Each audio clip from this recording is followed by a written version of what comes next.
আজ যে প্রতিপক্ষ কাল সে সতীর্থ। পেশাদার ফুটবলে এই বিষয়টা মোটামুটি অহরহই হয়ে থাকে। তারপরও এমন কিছু পালাবদল ঘটে যা চোখে লেগে যায়। কাসেমিরো এবং লিওনেল মেসির এক ক্লাবে খেলার বিষয় অনেকটা তেমনই। রিয়ালে খেলার সময় লিওকে সম্ভবত সবচেয়ে কঠিন ট্যাকেলগুলো করেছিলেন কাসেমিরো। বল দখল কিংবা শারীরিক সক্ষমতা লড়াইয়ে বহুবার বার্সা তারকাকে আহত করেছেন তিনি। ঠিকানা বদল হওয়ার পর জানিয়ে দুঃখ প্রকাশ করেছেন ব্রাজিলিয়ান মিডফিল্ডার। ক্যারিয়ার এবার তাদের দাঁড় করিয়েছে সতীর্থ হিসেবে। প্রতিযোগিতার মঞ্চে ছেড়ে কথা বলার উপায় নেই, তবে প্রতিদ্বন্দ্বিতার ঝাঝালো লড়াইয়ের মাঝেও থাকে প্রতিপক্ষকে সম্মান আর শ্রদ্ধা প্রদর্শনের দৃষ্টান্ত। ক্লাব সতীর্থ হয়ে তাই যেন স্থাপন করলেন ক্যাসেমিরো।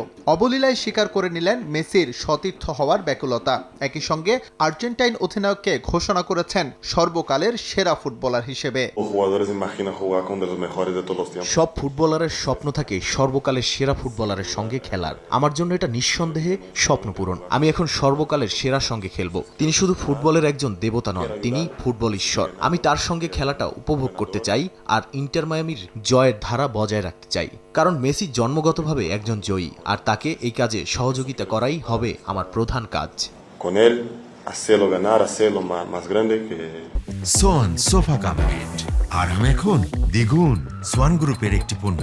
আপাতত ইন্টার মায়ামির সঙ্গে এক মৌসুমের চুক্তি কাসেমিরোর, তবে দুপক্ষ চাইলে এই সম্পর্কটা বাড়তে পারে 2029 সাল পর্যন্ত।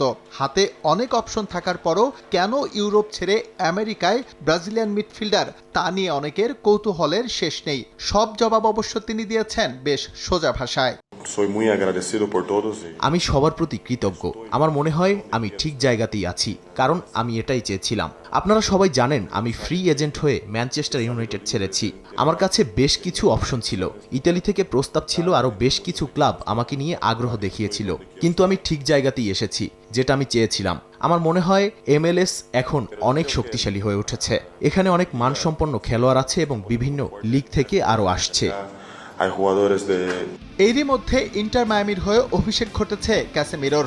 মেসির সতীর্থ হিসেবে তার অপেক্ষার অবসান ঘটতে পারে 5 অগাস্ট লিগস কাপের ম্যাচে অ্যাথলেটিকো সান লুইসের বিপক্ষে। এস এম ইকবাল, সময় সংবাদ।